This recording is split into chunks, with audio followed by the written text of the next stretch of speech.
मित्रों, वैदिक ज्योतिष केंद्र में आपका स्वागत है। आज हम बात करने वाले हैं शनि ग्रह से संबंधित महत्वपूर्ण विषय पर चर्चा करेंगे।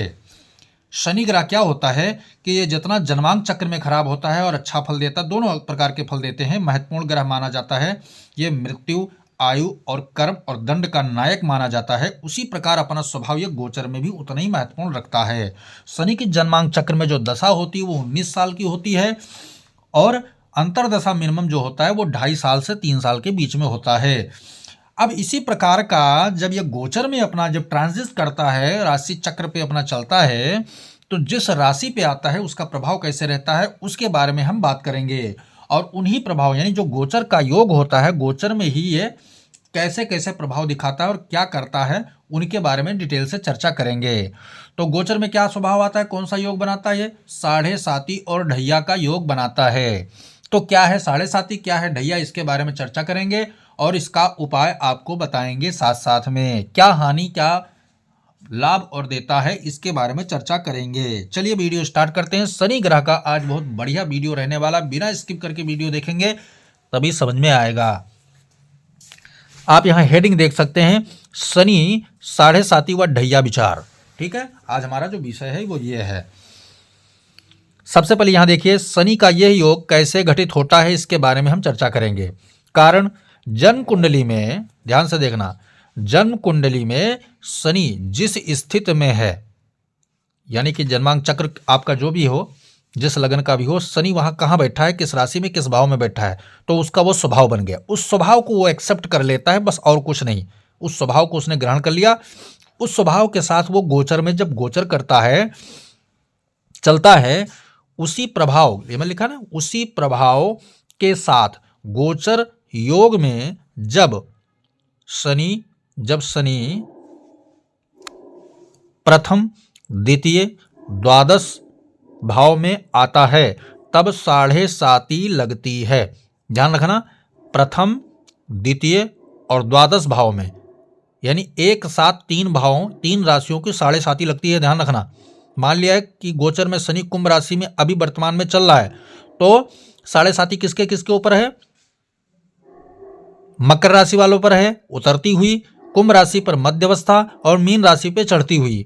ठीक है, अप्रैल में शनि बदलने वाला है तो साढ़े साती मकर राशि की उतर जाएगी और मेष राशि पे स्टार्ट हो जाएगी, क्योंकि शनि मीन राशि में गोचर हो जाएगा। तो एक साथ प्रथम, द्वितीय और द्वादश पे आता है तब साढ़े साती लगती है। और जब चतुर्थ और अष्टम भाव में आता है, यानी आपके राशि से चतुर्थ या अष्टम भाव में आता है, तब ढैया लगती है। क्या लगता है, ढैया लगती है, यानी 2.5 साल की दशा लगती है। और यहां 2.5 साल 3 मिलाकर के जो है शनि भोग करता है 7.5 साल, और यह 2.5 साल। ठीक है ना, इस प्रकार से यह साढ़े साती और ढैया का घटित योग बनता है। ठीक है, परिणाम क्या होता है कि शनि साढ़े साती की ढैया का योग आपके जब बना दिया तो उसका परिणाम क्या है वो देखिए। शनि साढ़े साती व ढैया का प्रायः अशुभ प्रभाव ही देते हैं, यानी इनका जो प्रभाव होता है लगभग जो है अशुभ प्रभाव ही होता है, क्योंकि क्रूर ग्रह माना जाता है।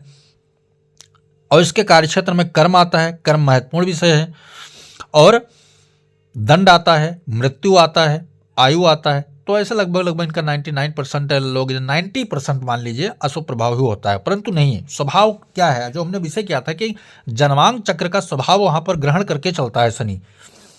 तो पहले अशुभ क्या क्या अशुभ कर सकता है वो, जैसे सर्प अगर वगैरह किसी को काट ले, ऐसी घटनाएं जो है शनि साढ़े साती में और ढैया में ही घटती हैं। दुर्घटना आदि जीवन में जो है ज़्यादा होते हैं। जब साढ़े साती और ढैया किसी के ऊपर चलती है ना, तो दुर्घटना आदि का शिकार ज़्यादा होता है, चोरी हो जाती है घर में, रोग आदि बहुत ज़्यादा होते हैं, छल होता है व्यक्ति के साथ, धोखा खाता है व्यक्ति, हानि उठाता है व्यक्ति। ठीक है ना, गिरना पड़ना ज़्यादा होता है, नुकसान आदि बहुत होता है, मृत्यु आदि हो जाती है कई लोगों की, रोग होता है, महामारी होती है, लड़ाई होता है, कोर्ट केस आदि होता है। ठीक है ना, ये सब शनि के अधीन है। ये शनि ये सब बहुत करवाता है इन सब चीज़ों में। तो शनि साढ़े साती और ढैया ये बहुत खराब योग माना जाता है। जिन लोगों ने झेला है वो जानते होंगे, और जिन लोगों पर अभी आने वाला है वो लोग सुधर जाएं। ये चल रहा है वो लोग उपाय कर लेंगे, आगे हम उपाय भी बताएंगे। परंतु अब यहाँ तो ये तो शनि का स्वभाव हो गया साढ़े साती और ढैया का। परंतु जन्मांक चक्र में अनुसार, जन्मांक चक्र के अनुसार प्रभाव अच्छे भी हो सकते हैं। मान लिया जाए शनि किसी का कुंडली में उच्च का है, ठीक है, मान लिया शनि किसी कुंडली में उच्च का बैठा है और गोचर में जब वो आया तो वो प्रभाव क्या देगा, वो अपने उच्च वाला ही देगा। अब वहां पर डिपेंड करेगा कर्म के ऊपर, ठीक है, वो कर्म के, अगर तुम्हारे कर्म अच्छे तो शनि हमेशा अच्छा भाई, यानी 7.5 में लोग करोड़पति भी बने हैं। तो इसका अर्थ ये हुआ शनि वहां जन्मांक चक्र में अच्छा था, इसलिए शनि गोचर में भी कर्म के अनुसार अकॉर्डिंग गया। बात समझ में आ गई होगी। आगे बढ़ते हैं।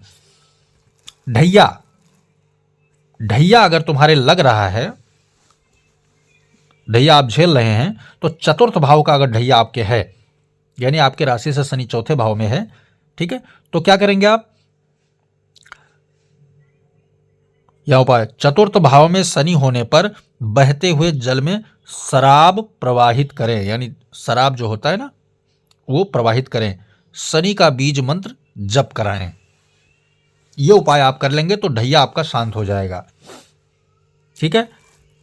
अष्टम भाव में शनि होने पर काला उड़द जल में प्रवाहित करें, शनि बीज मंत्र का जप कराएं, ठीक है, शनि आपका शांत हो जाएगा।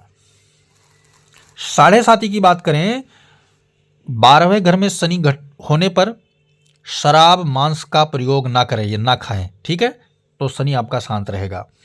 लग्न में शनि होने पर सूरमा जमीन में दबाएं, जो सूरमा होता है आंखों में डालने वाला, वो जो है जमीन के अंदर दबाएं, तथा बंदरों को गुड़ चना खिलाएं, बंदरों को गुड़ चना खिलाएं, इससे शनि क्या होगा, आपका शांत होगा। दूसरे भाव में शनि होने पर नंगे पांव मंदिर जाएं, पीपल को दीपदान करें, ऐसा करने से शनि आपका शांत होगा, ठीक है, समझ में आ गया होगा आपको। अब यहां महत्वपूर्ण चीजें क्या हैं कि इन उपरोक्त यानी कि तीनों स्थितियों में, चाहे वो 12वें घर में हो, लग्न में हो या दूसरे में हो, तो उनको क्या है, उपरोक्त तीनों स्थितियों में शनि बीज मंत्र या महामृत्युंजय का जप आवश्यक है, आवश्यक है, ठीक है। अब जिन लोगों का शनि फायदेमंद है, लाभ दे रहा है, उनको उपाय करने की जरूरत नहीं है, लेकिन अगर बुरी स्थिति में गुजर रहे हो, क्योंकि बुरी ज़्यादा, हमने क्या कहा था, 90% लगभग जो है शनि बुरा ही करता है ढैया और 7.5 में, तो उनके लिए ये चीज़ें महत्वपूर्ण रखती हैं। तो इस वीडियो को बार बार देखोगे तभी आपको समझ में आएगा, और उस तरीके से समझकर उपाय आप करेंगे तो शनि आपका कल्याण अवश्य करेंगे। जय सिया राम।